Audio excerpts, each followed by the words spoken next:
Hello hi everyone. आज हम discuss करने वाले हैं ह्यूमन फिजियोलॉजी का first chapter that is breathing exchange of gases according to NCERT. फिर हम अब देखते हैं हम ब्रीथिंग एंड रेस्पायरेशन को सबसे पहले हम समझते हैं क्योंकि वही चैप्टर भी मेरा है। तो एटमॉस्फेयर से एक्सचेंज हो रहा है CO2 produce by sales means जो जो ऑक्सीजन हम ले रहे हैं वो सेल्स में जा रहा है, सेल्स में एनाबॉलिक कैटाबॉलिक प्रोसेस चल रहे हैं। तो उसका जो बाई प्रोडक्ट है वो CO2 है। तो CO2 लंग्स के थ्रू बाहर आ रहा है, यही जो एक्सचेंज हो रहा है इसे ही ब्रीथिंग या रेस्पायरेशन बोलते हैं। सेकेंड आता है आपका respiratory organ. Respiratory organ based on habitat and level of organisation. Habitat means जो एनिमल्स लैंड में रहते हैं, कुछ एनिमल्स वाटर में रहते हैं, तो उनका जो मैकेनिज्म है उनके रेस्पायरेटरी सिस्टम का, तो वो चीज़ यहाँ पे मेंशन भी है, एनसीईआरटी में मेंशन भी है। 5 है, इसको आप लर्न करिएगा। जैसे पहला स्पंजन सिलेंटेड फ्लैट वार में जो मैकेनिज्म है रेस्पायरेशन का वो होता है कि सिंपल डिफ्यूजन होता है, और अर्थ वार में मॉइस्ट स्किन द्वारा होता है, एंड इंसेक्ट में ट्रैकियल ट्यूब होता है, और aquatic arthropod Mollusca and fishes में ट्रैकियल रेस्पायरेशन होता है, बाई गिल्स के थ्रू होता है, and amphibian reptile Aves and mammals में ये पल्मोनरी रेस्पायरेशन होता है थ्रू लंग्स के द्वारा होता है, जो कि हम लोग में भी होता है। अब हम देखते हैं इसके बाद देखते हैं human respiratory system. Human respiratory system में दो पार्ट में हम बांटते हैं। जैसे पहला हो गया कि रेस्पायरेटरी ट्रैक एंड दूसरा जो है लंग्स, इसका हम स्टडी करते हैं। रेस्पायरेटरी ट्रैक के बारे में समझते हैं। पहले तो ये मेरा वन शॉर्ट है, तो विथ इन 30 मिनट में हम लोग कंप्लीट करने वाले हैं, जो कि आप लोग के लिए बहुत ही बेनिफिट होने वाला है नीट के लिए। तो इसको वन शॉर्ट के ही तरह समझेंगे, ज़्यादा डिटेल नहीं जाएंगे वरना वीडियो लंबा खिंच जाएगा। तो मेरा पर्पज़ है कि बहुत ही कम समय में इसको बहुत अच्छा कंटेंट, ये जो कंटेंट है ना बहुत ही अच्छा, इसको आप फॉलो करेंगे तो शायद आपका एग्जाम में अच्छा होगा। तो रेस्पायरेटरी ट्रैक के बारे में समझते हैं। External nostril pair, external nostril pair यहाँ पे होता है, वो जो एयर जो जाता है वो पैसेज होता है, जो एयर अंदर लेते हैं वो रास्ता, उसी को पैसेज बोलते हैं। तो उस पैसेज के बारे में समझते हैं कैसे। पहले एक्सटर्नल नॉस्ट्रिल के थ्रू, एक्सटर्नल नॉस्ट्रिल 2 पेयर होता है यहाँ पे, और उसके बाद नासल चैम्बर, ये नाक का जो नाक में जो कुछ स्पेस हो नासल चैम्बर बोलते हैं। फिर फेरिंग्स आता है, फेरिंग्स जो कि कॉमन होता है एयर और फूड के लिए। आफ्टर दैट लैरिंग्स में जाता है, एंड ट्रैकिया लेफ्ट राइट में डिवाइड हो जाता है। फिर लेफ्ट और राइट में जो ट्रैकिया होता है वो ब्रंकियाई में डिवाइड होता है। तो ब्रंकियाई जो है वो प्राइमरी, जब ब्रंकियाई में फिर डिवीजन होगा तो प्राइमरी होगा, सेकेंडरी होगा, टर्शियरी होगा। डिटेल में तो नहीं समझेंगे बट ब्रीफ आपको थोड़ा सा आइडिया लग जाएगा। एंड ब्रैंक्यूल्स, ब्रंकियाई के बाद ब्रैंक्यूल शुरू होते हैं। ब्रैंक्यूल इनिशियल होता है एंड टर्मिनल होता है।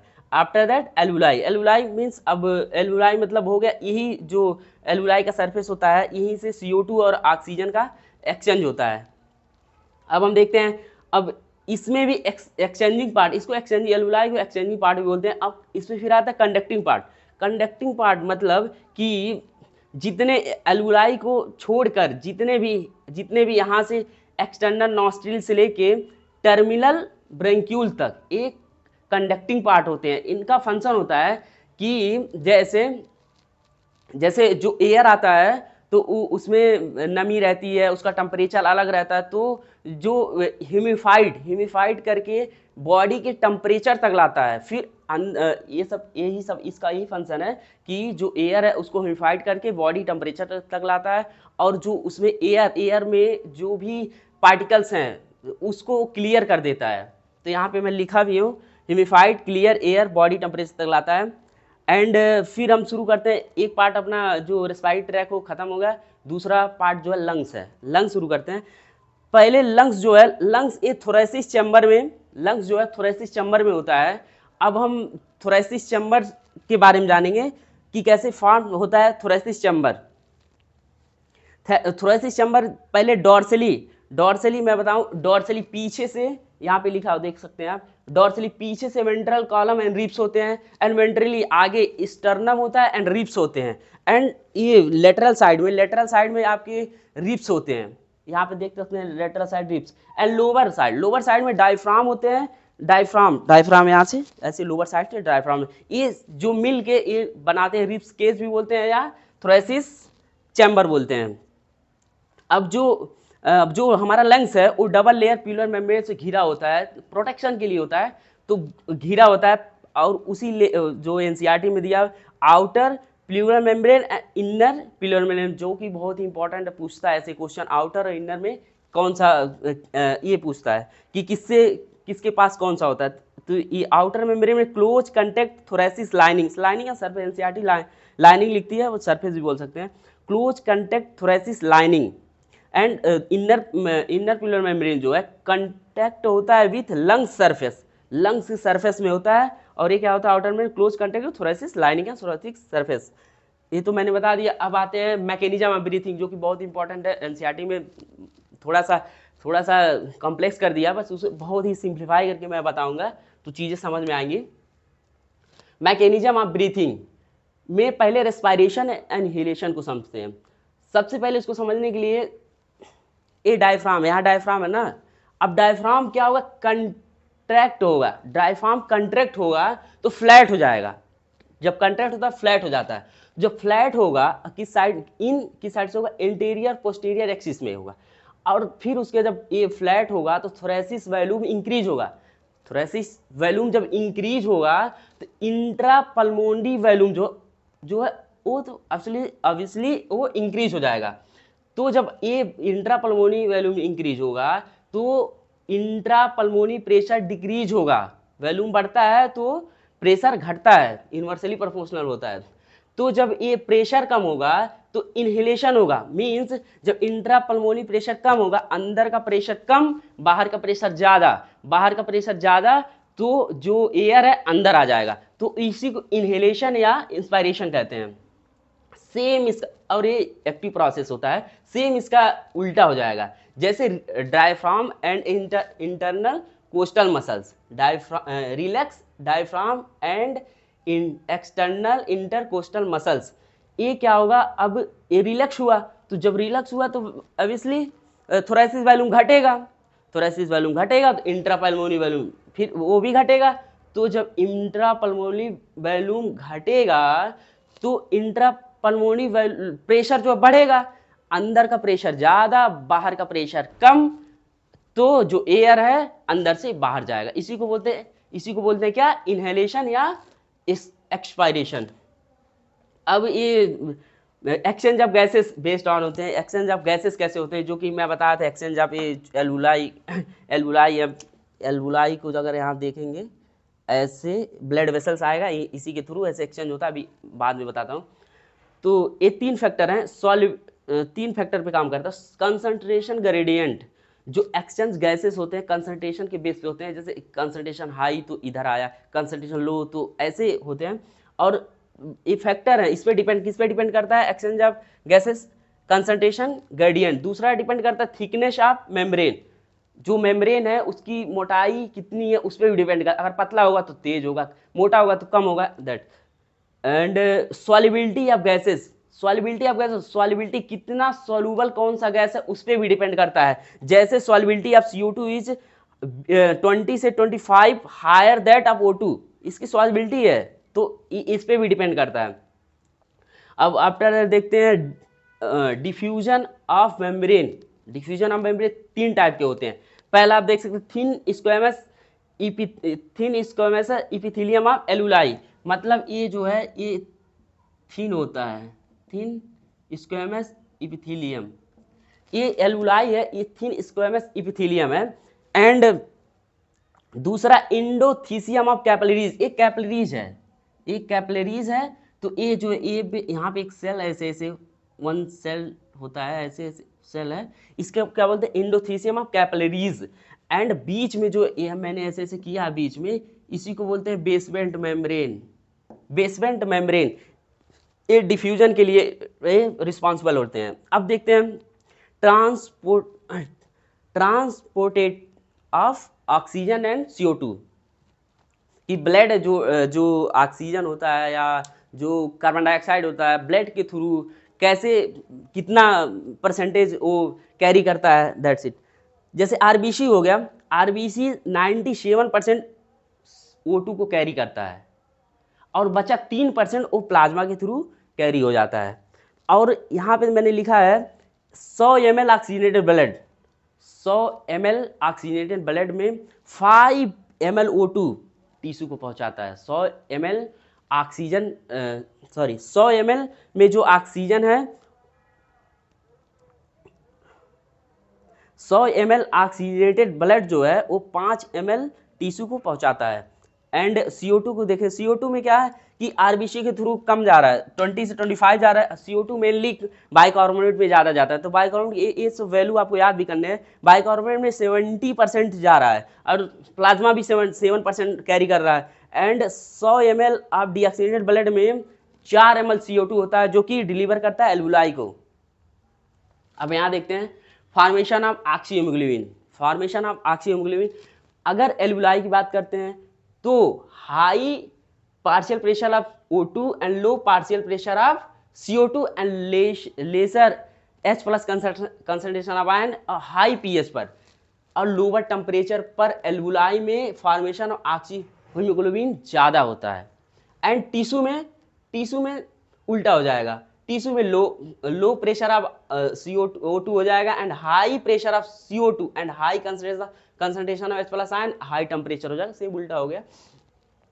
अब और टिश्यू में फॉर्मेशन ऑफ ऑक्सीहीमोग्लोबिन के लिए ए रिस्पॉन्सिबल है and formation of carbohemoglobin, formation of carbohemoglobin के लिए फिर एल्वुलाई में अगर देखेंगे तो पार्शियल प्रेशर CO2 लो है, पार्शियल वैसे भी एल्वुलाई में CO2 लो ही रहेगा and partial pressure of O2 high है एंड टिश्यू में partial pressure of CO2 high है and partial pressure of O2 low है।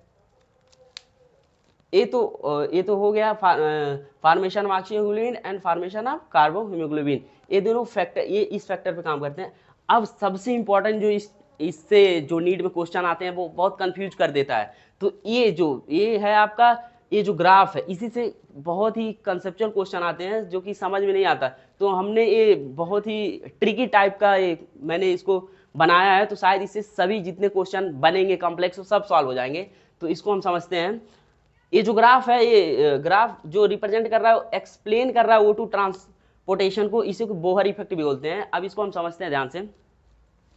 जो लेफ्ट साइड ये जो ग्राफ हो गया, ये लेफ्ट साइड ऊपर अगर जाएगा तो लेफ्ट साइड, नीचे आएगा तो राइट साइड, लेफ्ट राइट।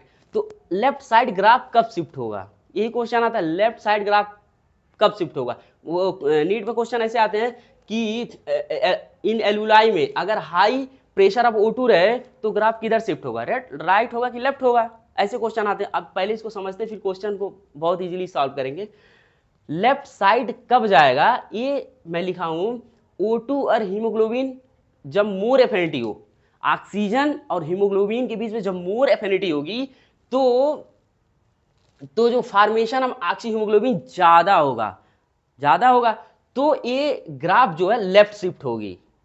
ऐसे जैसे अगर एक क्वेश्चन पूछ लूं कि low partial pressure of CO2 in alveoli में ग्राफ कैसा बनेगा, किधर शिफ्ट होगा, तो आपको समझ में आ जाएगा कि एल्वुलाई की बात कर रहा है और लो पार्शियल प्रेशर ऑफ CO2 की बात कर रहा है, यानी कि ग्राफ लेफ्ट साइड शिफ्ट होगा। समझ में आ रहा है ना, बिल्कुल समझ में आएगा यार। पूरा NCERT को एकदम बहुत मेहनत करके एकदम सिंप्लीफाई कर दिया, एकदम अच्छा से समझ में आएगा। एंड राइट साइड ग्राफ कब राइट साइड जाता है, सेम इसका उल्टा कि ऑक्सीजन और हीमोग्लोबिन के बीच लेस एफिनिटी हो, मतलब फॉर्मेशन ऑफ ऑक्सीहीमोग्लोबिन कम हो। कब कम होगा, अगर यहाँ अगर एक क्वेश्चन इस पे बनाया जाए कि लो इन टिश्यू में लो प्रेशर ऑफ O2 रहेगा इन टिश्यू में, तो ग्राफ किधर शिफ्ट होगा, तो हमेशा फिर लेफ्ट जाएगा। क्यों, क्योंकि टिश्यू में ये जो लिखा लो प्रेशर ऑफ O2 हमेशा फॉर्मेशन कराता है, एफिनिटी मोर होती है, यहाँ बोल रहा है एफिनिटी कम चाहिए। तो यहाँ क्या करेंगे, अगर फिर दूसरा एग्जांपल लेते हैं, इन टिश्यू यहाँ हाई, यहाँ हम लो करते, लो पार्शियल प्रेशर ऑफ CO2, तो इन टिश्यू में लो पार्शियल प्रेशर ऑफ CO2, तो ग्राफ किधर शिफ्ट होगा, तब पता चला टिश्यू में हाई होना चाहिए, तो यहाँ लो क्वेश्चन जो मैं बोला उसमें लो कह रहा है, यानी कि ग्राफ राइट साइड शिफ्ट होगा। देखो ए लंग्स को रिप्रेजेंट कर रहा है एंड बी टिश्यू को रिप्रेजेंट कर रहा है, ये एक्स हो गया, वाई एक्स पे पार्शियल प्रेशर ऑफ O2 है, वाई पे पार्शियल प्रेशर ऑफ CO2 है। इस जो हुआ है ये सबको बोहर इफेक्ट कहते हैं। बोहर इफेक्ट इसको बहुत अच्छा से बोहर इफेक्ट के द्वारा इसको अच्छा समझा जाता है, explanation of O2 transportation. And जो ये हीमोग्लोबिन का जो कर्व बन रहा है इस सिग्मॉइड कर्व होता है, इंपॉर्टेंट है। अब देखते हैं कि ट्रांसपोर्टेशन ऑफ O2 मैंने समझ लिया, ग्राफ के थ्रू बहुत अच्छा समझा। अब देखते हैं ट्रांसपोर्टेशन ऑफ CO2। अब इसको देखने इसमें एक रिएक्शन चलती है। रिएक्शन मतलब कि जैसे CO2 एंड H2O ये एल्यूलाई साइड में होता है, CO2 H2O एल्यूलाई साइड में होता है। इस पे एक एंजाइम काम करता है जिसका नाम है कार्बोनिक एनहाइड्रेज, जो कि बहुत इंपॉर्टेंट है। कार्बोनिक एनहाइड्रेज ये क्या करता है, CO2 H2O को H2CO3 मतलब बाइकार्बोनेट में कन्वर्ट कर देता है। अब बाइकार्बोनेट पे फिर रिएक्ट करके अगेन बाइकार्बोनेट आयन में कन्वर्ट कर देता है। ये जो होता है टिश्यू साइड होता है। इसी के थ्रू कार्बन CO2 ये जो CO2 है ना ट्रांसपोर्टेशन हो जाता है। CO2 देखो ट्रांसपोर्ट टिश्यू में चला गया, ऐसे ट्रांसपोर्टेशन होता है। और कार्बोनिक एनहाइड्रेज पाया कहाँ जाता है, नीट का मोस्ट इंपॉर्टेंट क्वेश्चन कि कार्बोनिक एनहाइड्रेज जो कि प्रीवियस ईयर में कई बार पूछा है, कार्बोनिक एनहाइड्रेज पाया कहाँ जाता है, तो ऑप्शंस में रहते हैं आरबीसी एंड सम आरबीसी रहेगा एंड प्लाज्मा दे देता है। सम हम कुछ नहीं लिखता, कंफ्यूज करने के लिए प्लाज्मा दे देता है, और बहुत लिख देता है नॉन ऑफ दीज, तो एक कठिन क्वेश्चन हो जाता है। तो इसको हमेशा याद रखना कि आरबीसी में होता है अब कुछ प्लाज्मा में भी होता है, तब आपका क्वेश्चन गलत नहीं होगा। एंड अब तो खत्म हो गया चैप्टर का लास्ट है। रेस्पिरेटरी रेट 12 एंड 16 टाइम पर मिनट चलता है। और स्पायरोमीटर जो पल्मोनरी फंक्शन होते हैं ना उसको चेक करने के लिए स्पायरोमीटर का यूज करते हैं। अब ये तो कंप्लीट हुआ, अब नेक्स्ट स्लाइड पे देखते हैं। अब हम देखेंगे कि partial pressure of O2 atmosphere में कितना होता है, एल्वुलाई में कितना होता है, डीऑक्सीनेटेड ब्लड में कितना होता है, ऑक्सीजनेटेड एंड टिश्यू में कितना होता है। एटमॉस्फेरिक एयर में पार्शियल प्रेशर ऑफ O2 159 होता है, एल्वुलाई में 104 होता है, एंड डीऑक्सीनेटेड में 40 होता है, ऑक्सीजनेटेड में 95 होता है, एंड टिश्यू में 40 होता है। अब पार्शियल प्रेशर ऑफ O2 को देखेंगे कि एटमॉस्फेरिक में 0.3 एंड एल्वुलाई में 40 एंड डीऑक्सीनेटेड में 45 एंड ऑक्सीजनेटेड में 40 एंड टिश्यू में 45। इसके बाद हम डिस्कस करेंगे पल्मोनरी वॉल्यूम, जो कि नीट के पॉइंट ऑफ व्यू से बहुत ही इंपॉर्टेंट है और यहाँ से क्वेश्चंस भी बनते हैं, बहुत कॉम्प्लेक्स बनते हैं, जो कि बहुत ही चांसेस होते हैं गलत होने के। तो इसको अगर अच्छे से समझ गए ना तो यहाँ से क्वेश्चन आएगा तो आप लोग इजी कर लोगे। तो इसको अच्छे से समझते हैं हम। टीबी, पहले पल्मोनरी वॉल्यूम समझते हैं। टीबी टाइडल वॉल्यूम 500 ml होता है। यदि हम पर मिनट का निकालते हैं तो TB into respiratory rate equal to TB कितना है अपना 500 इंटू जो अपना और आर रेस्पिरेटरी रेट 12 to 16 होता है। अगर हम आपका आएगा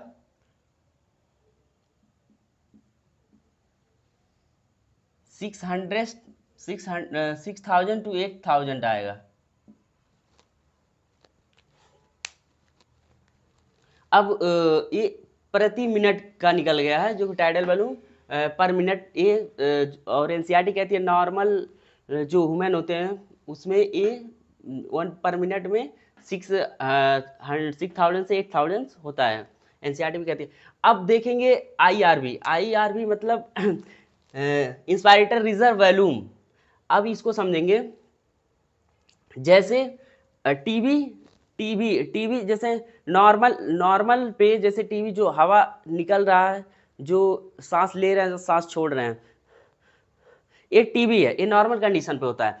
बट अगर हम इंस्पायरेशन फोर्सफुल्ली रिस्पायरेशन करते हैं, जैसे फोर्सफुल्ली रिस्पायरेशन किया, तो इसमें टाइडल वॉल्यूम तो था ही, जो एडिशनल वॉल्यूम हमने लिया हाँ, जो एडिशनल वॉल्यूम लिया उसी को बोलते हैं इंस्पायरेटरी रिजर्व वॉल्यूम। जो एडिशनल लिया, टीबी को छोड़कर जो फोर्सफुल्ली एडिशनल लिया उसे ही बोलते हैं reserve inspiratory reserve volume. Same ऐसे एक्सपायरेटरी रिजर्व वॉल्यूम की नॉर्मल टाइडल वॉल्यूम तो चलता है, बट अगर हमने जो एयर को छोड़ा वो बहुत फोर्सफुल्ली छोड़ा है, एक्सपायर किया फोर्सफुल्ली ऐसे करके, तो जो एडिशनल टीबी तो निकल ही रहा था, उसके अलावा एडिशनल जो वॉल्यूम निकला, एयर निकला, उसे ही बोलते हैं एक्सपायरेटरी रिजर्व वॉल्यूम। अब देखेंगे आरवी रिड्यूसल वॉल्यूम। रिड्यूसल वॉल्यूम मींस जो मैंने फोर्सफुल्ली एक्सपायर किया, ऐसे कर दिया, भावा पूरा निकल गया, जो रिमेनिंग जो लंग्स में बचा वो होता है आरबी। जो रिमेनिंग लंग्स में बचता है वो होता है आरबी। अब आप इसका वैल्यूम होता है 500 होता है आरबी का, 2500 से 3000 होता है, ई आरबी 1000 से 1100 होता है आरबी का, ये वैल्यूम होता है, एमएल में होता है, ये याद कर सकते हो आप। और समझने आपको तो समझ में आ गई हो गया। एंड अब देखते हैं पल्मोनरी कैपेसिटी, जो कि कंफ्यूजिंग होता है, तो इसको अच्छे समझेंगे। Inspiratory capacity, inspiratory capacity, inspiratory capacity कैसे कैसे कब बोलेंगे इंस्पायरेटरी कैपेसिटी कितना है कितना नहीं है, तो इसको समझने के लिए यहाँ हम लिखेंगे थोड़ा सा TV plus R I R V. TV जो टीवी मतलब जो कि हम नॉर्मल सांस ले रहे हैं छोड़ रहे हैं, टीवी प्लस आईआरबी जो कि एडिशनल हमने लिया है।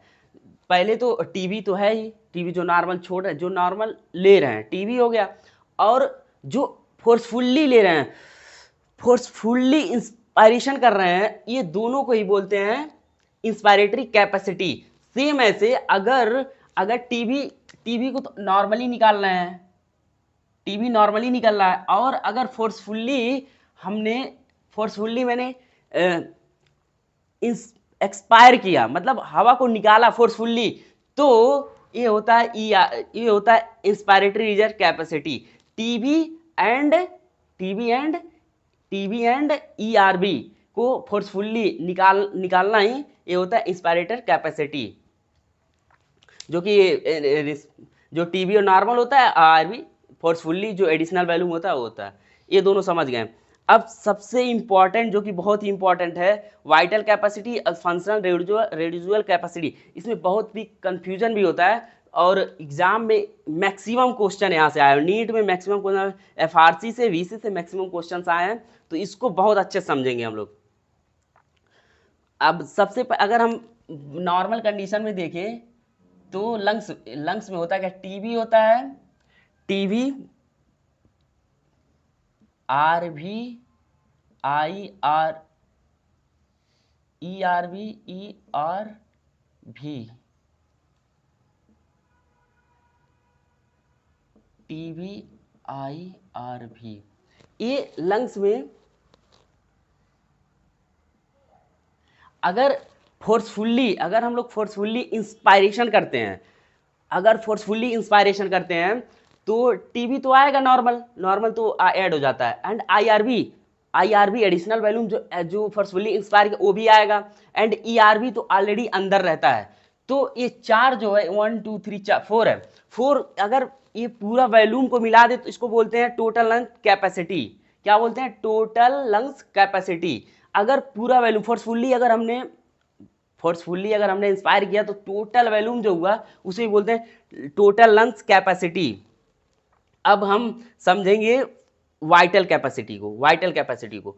अगर हमने टोटल लंग्स कैपेसिटी क्या हुआ कि मैंने इंस्पायरेशन जितना वैल्यूम फोर्सफुल्ली लिया, जितना वैल्यूम अंदर आया उसे टोटल लंग्स कैपेसिटी होता है। बट अगर हमने ये आरबी को छोड़कर अगर इतना हमने बाहर आरबी को छोड़कर टीवी आईआरबी ईआरबी फोर्सफुल्ली मैंने बाहर निकाला, तो इसे ही बोलते हैं वाइटल कैपेसिटी। आरबी तो निकलेगा ही नहीं, आरबी तो निकलता नहीं, ये हमेशा इसमें बचता ही, आरबी मिनिमम इसमें इतना एयर रहता ही है, उसी को आरबी बोलते हैं। तो अगर आरबी को छोड़कर टीबी, आईआरबी, ईआरबी अगर फोर्सफुली मैंने पूरा निकाल दिया, एक्सपायर कर दिया, तो उसी को बोलते हैं वाइटल कैपेसिटी। ये तो समझ में, यहाँ भी देखो लिखा मैक्सिमम वैल्यूम पूरा जितना वैल्यूम है पूरा निकाल दिया, ये तो बच जाएगा इसको छोड़कर, तो फोर्सफुली एक्सपायरेशन होगा, उसी को बोलते हैं वाइटल कैपेसिटी। अब बचा फंक्शनल रिड्यूसिबल कैपेसिटी। अब इसको समझते हैं। To volume of air after normal expiration remaining in the lungs. अब इसको ऐसे समझते हैं, अगर हमने नॉर्मल एक्सपायरेशन किया, अगर हमने नॉर्मल एक्सपायरेशन किया तो होता क्या है, अगर इस फिगर में समझते हैं, आरबी बचेगा एंड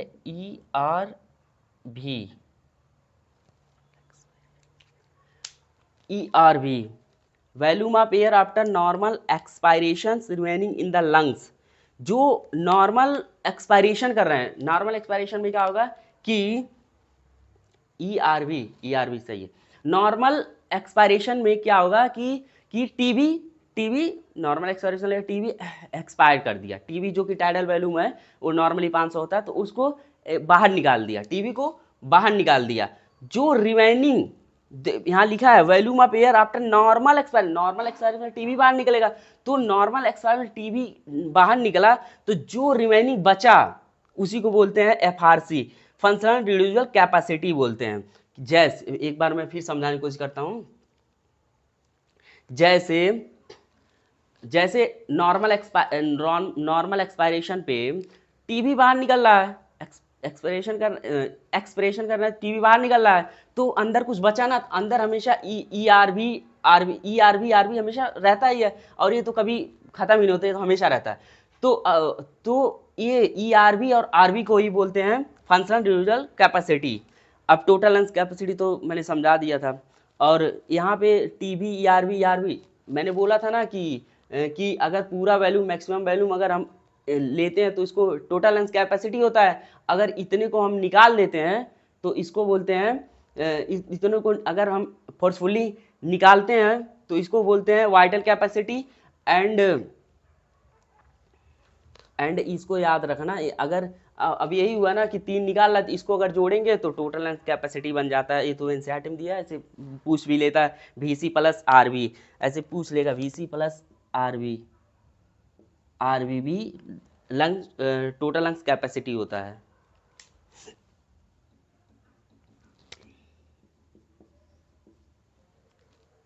अब ये तो पूरा अच्छा से मैंने एक्सप्लेन कर दिया, आई थिंक आपको बहुत अच्छे समझ में आ गया होगा।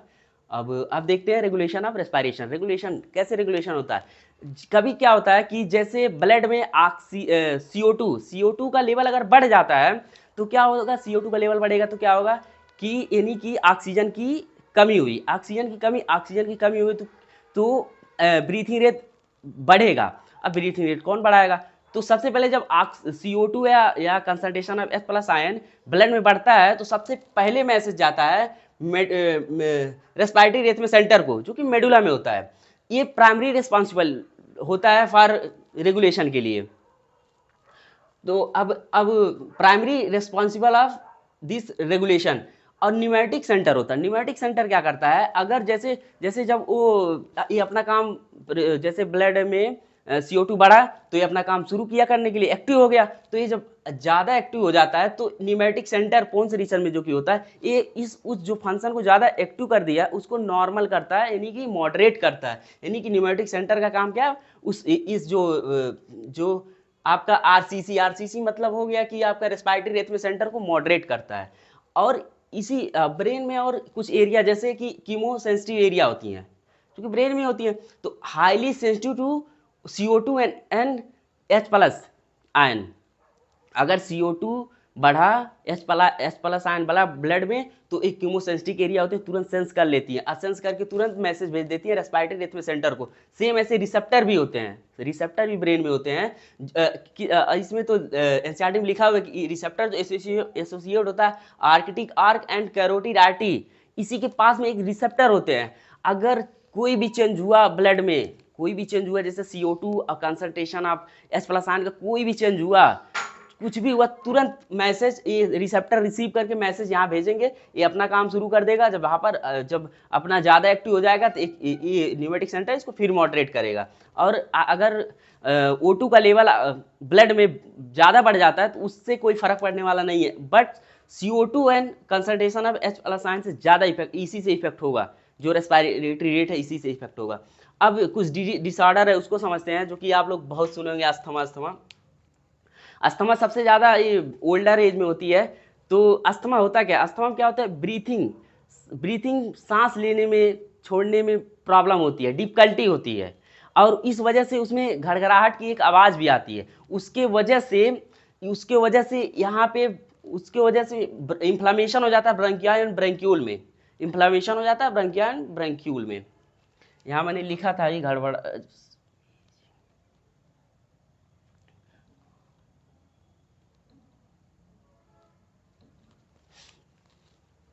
इम्फाइशेमा। अब नेक्स्ट डिजीज जो हमारा है इम्फाइशेमा होता कैसे है, सिगरेट स्मोकिंग करने से ये इम्फाइशेमा होता है। इम्फाइशेमा में क्या होता है कि जो एल्व्यूलर सरफेस जैसे एल्व्यूलर सरफेस जो है,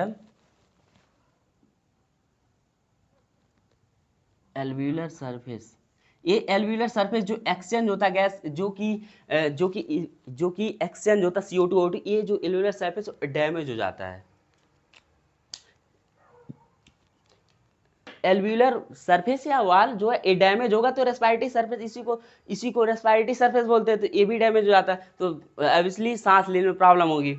एंड ऑक्यूपेशनल रेस्पिरेटरी डिसऑर्डर, जैसे आप देखते होंगे कि जो भी व्यक्ति लोग हैं, आदमी लोग हैं, कि कुछ लोग फैक्ट्री में काम करते हैं, कि और पत्थर उत्थर वाले फैक्ट्री में, तो वहाँ पे ज़्यादा दिन काम करने से क्या होता है कि बहुत ज़्यादा दिन जब काम करते हैं तो उनको खांसना ऐसे प्रॉब्लम क्रिएट होता है। तो long exposure can give rise the inflammation leading to fibrosis, ऐसे ही लोगों को फाइब्रोसिस हो जाता है।